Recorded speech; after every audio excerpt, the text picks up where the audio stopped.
But yeah, for people watching, I'm very much excited for Crash. I think it's going to be really cool. Yeah, what they're doing. But I have, oh wow, I am destroying them. Wow, they were not dying in one hit before. They weren't dying in one hit with a Hyper Strike. That is the difference, isn't it? Wow. I might be able to do the Turbo too, actually. That is a possibility. Which would be really cool if that was the case. Because that would definitely make it easier. Whether that actually happens is a thing, but yeah. But no, I think with Crash returning, I've said that in the past. I have faith that they'll be able to make a very good game with the remasters. I'm back. Hey. Hello. Yeah, I was just talking saying about Crash. Yeah, I was. Hey, Carhorn. Just saying that. Yeah, I think they're gonna do a really good job with the remasters. And OVV, yeah. Yeah, and I think I'm like excited because about they've made things in the past which like not necessarily like amazing, but they've definitely improved over the years, I think. And I think that because they're making the Crash level on that in Skylanders. Is that them? BV, yes. Yeah. They're making all the Crash stuff in Skylanders. Yeah. And I think they're also doing the remasters. Yeah, they're doing the remasters. I didn't know. If we've gotten now to the point where they've released all of the news I know that you don't know. So we are now at the point where we know equal amounts of things. Yeah. So because about Crash. So. Yeah, you've known about Cortex and the level for a while. Yeah. More than Cortex, though, I knew you would be surprised about or excited about that level because it was just sort of a love letter. Yeah, it is. It's really cool. Yeah. So I haven't seen it. I've only been told about it. That's how I knew about it. So. Right. This is the first time, I don't know, in 15 years that I've ever seen Crash fans be excited about a Crash thing. So that's good. Yeah, that's true actually. Like even people like who just hate Skylanders, which is more like a unjust. I hate it because they ruined Spyro, blah blah blah. Like, it's like even they're being like, oh, it's actually pretty good. Like, yeah. And even like most of those people haven't played it, you know. Yeah. So I can understand why they would, because it. I mean, that's how it looked, right? Yeah, because that's how I initially thought of it, and I hadn't even looked at it. Like I just instantly went to hate, and that was when I was an idiot. Like, but you know what? You found out very quickly it wasn't so bad. That is correct. So I said it 1,000 times. But like the thing with that, oh man, I'm destroying it with a wrench. I was doing no damage the first time I did this. This is lovely.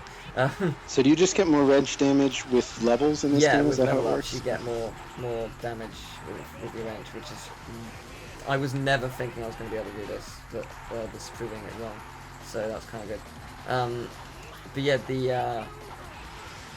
yeah, with like Crash and stuff. Like I'm with the Let's Play, I'm definitely gonna have to make like a sort of like I've written a statement being like I don't honestly think they could have done it any other way. In terms of to bring him back. Yeah, because like think about it, like you have to introduce a new generation of people to Crash. People aren't gonna. A new generation isn't just gonna instantly be like, oh, there's a new game, I'm gonna play it. Like they need to. They need to know what it's about, and to know what it's about, you have to go to the source where they're playing it, and that is Skylanders. It's so many kids, millions of kids are playing Skylanders. It's such a popular series, and with. Well, it's interesting. Oh, I was gonna say when Skylanders came out, the children's market was dead. Yeah, that's true. Actually, it was. And it sort of revived the children's market, which is kind of interesting. It's really nice actually, because yeah, that is very true actually. I think the Ratchet PS4 thing is going to have a similar effect for. Yeah, oh, it totally has. For this sort of thing, like I think the ukulele people recently came out saying they're optimistic that Oh, the Ratchet PS4 thing will make Ukulele's it. gonna do so well. It looks I hope so. phenomenal. It does look good. It's not a Mighty Number 9, that's for sure. So you're number 9 most excited? What, sorry? You mean the games you're the most excited for? Sorry, it bleeped out. I couldn't hear what you said. Oh, so no, I was gonna say it's not a Mighty Number 9. Oh, okay. Yes. It's because that was a mess, unfortunately.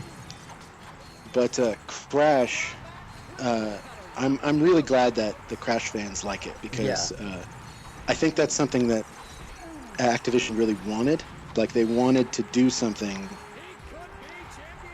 At the very least, the people that I know who were involved with it wanted to do something that would make Crash fans happy, because some of the people who work at Vicarious Visions now, they're huge Crash fans because they played it back in the day, right? So they know, like, they're well versed in Crashology, let's say, whereas I am not.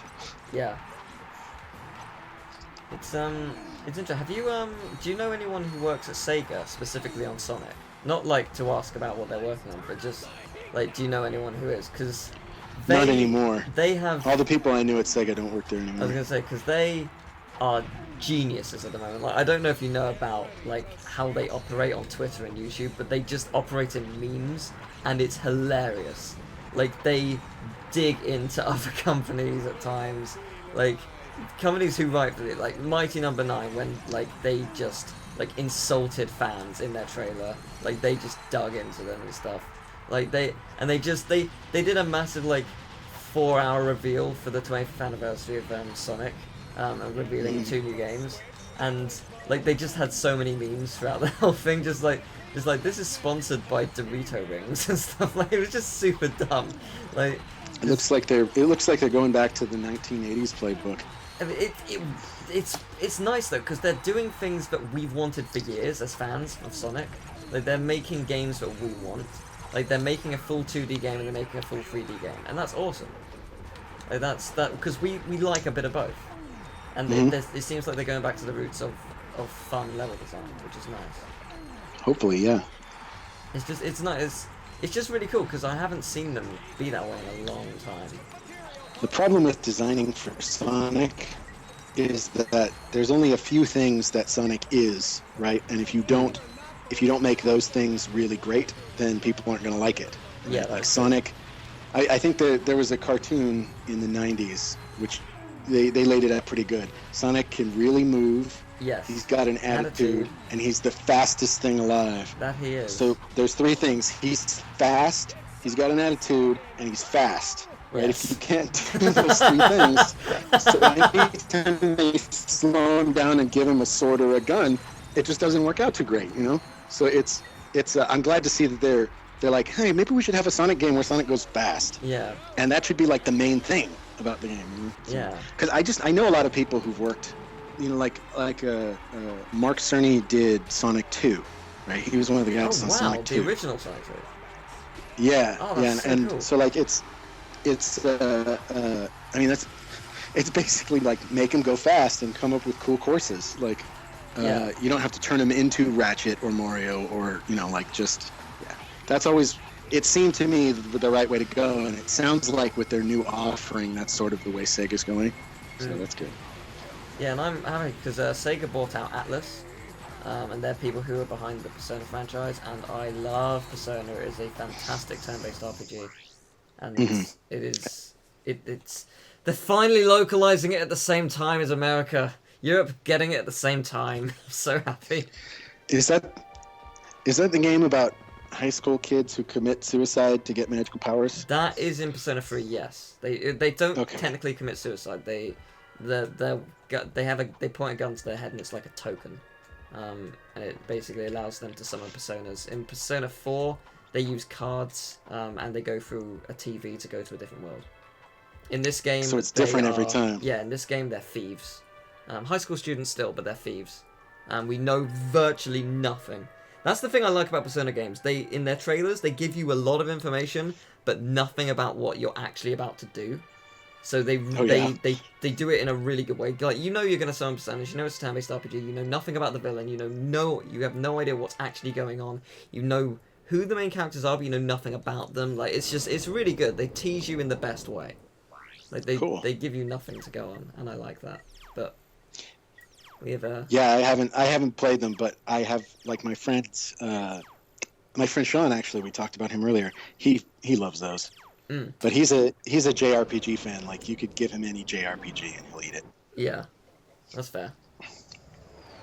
Since we're pretty much done, I thought we could do one more thing, if you're up for it, which is a Qwark Vid Comic.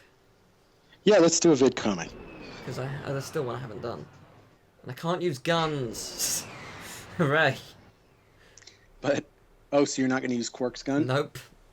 No. It's technically See, I wouldn't count it, but I'm glad that you do. Yeah, the only gun I don't count is the one from the ships, because I need to use them, or turrets, because they are mandatory to progress. Because that's not a weapon in my arsenal, it's something different. Or at least I treat it something different. Technically, Qwark's gun isn't a weapon in your arsenal, but I see where you're going. Yeah, I like to suffer, so... You know what? The more suffering is more better, so I think you should keep on suffering. Yeah, actually, speaking of better and Qwark Vid Comic and stuff, Ratchet movie's out in a couple of days. Well, actually, by the time this video is out, it's probably out. Oh, cool. Yeah, it comes out on the 23rd in the US and the 29th in the UK. I hope it does well on video. Yeah, I would sometimes, like to see it do well. Sometimes these sorts of things do. Because, yeah, it's a shame. It's a shame. It got way more flack than it deserved. Yeah, I think so. I think it seemed to me like there were, they edited the footage they had into the best movie that they could, but that there were some storytelling problems that they couldn't get past because they didn't, they weren't going to go back and make more movie.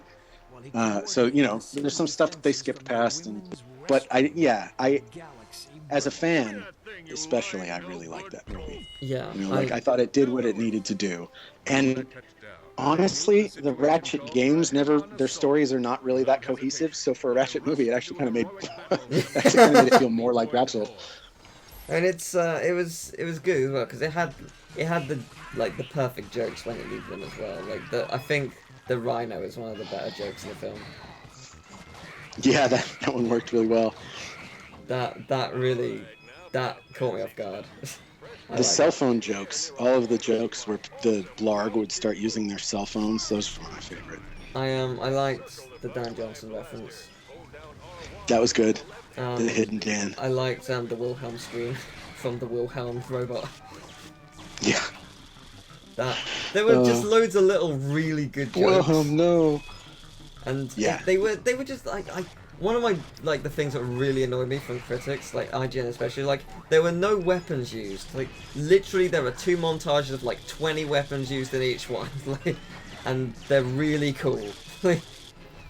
I don't know what. Yeah, I mean they weren't shooting things for the entire movie, but I don't think anyone was expecting them to do that. Yeah. So I'm not exactly sure what. Yeah. I don't know. But yeah, I mean, they had those training sequences and the fighting sequences. And, I mean, there was a lot of it that was just about a Lombax with a big heart who, made some mistakes. But there's a lot of shooting and flying and blowing up and stuff. Yeah, it was fun. Yeah, it was a good time. I thought they were saying that it wasn't dark or anything. I disagree. I thought there was some quite dark moments. When Drek gets blown up. Yeah, that was actually really quite dark. I was thinking that, and without spoiling what happens, the funeral scene when he just hits a button and all the blood gets shot out the window, just into the sun. I was like, okay, they're all dead. Yeah. Okay, and everyone was just like, oh, I know what you're talking about now. Yeah, everyone was like, oh, Drek's just pathetic. But he did stuff like that. Come on, that was very cool. Drek, they made him a lot more smiley instead of just straight up evil, but he wasn't any less evil. Yeah, no, he wasn't. Drek is one of the only, Drek and Nefarious are really the only truly evil people in the Ratchet universe so far. I mean, most everybody else is either Was Tachyon like didn't he like as a child something bad happened to him? Oh, I guess, yeah. I mean, yeah. I don't know. He was abandoned on the planet where the Lombaxes are, and I think he just wanted to overthrow them. I think that was like the main idea. I might be mistaken. There might be more to it. The story at least made an attempt to have some reason why he's evil, you know. Whereas Drek just spaces people because he's that way. Yeah. You know. And so like Nefarious does it because Qwark is an asshole. Yeah. Which Nefarious I love. Actually. Is a homicidal lunatic, and Drek just has no. He doesn't care at all about anybody else besides himself. And I thought that still was true, even though he was a lot smiley. Like, he didn't have that dry humor that the original Drek had, but I liked what Giamatti did with it. Yeah. It was good. I really liked it. And I hope anyone who's watching, if you decide to pick it up, I hope you enjoy it as well, because it is very good. Especially if you're a Ratchet fan. Yeah, there's just so much fan service in there. there. So good for it. Yeah. Like, fan service doesn't make a movie, but it really did just make it great. Like, it did make it a very enjoyable time. All right, my phone's almost out of batteries. Oh, okay, and I just finished the vid comic, so yeah.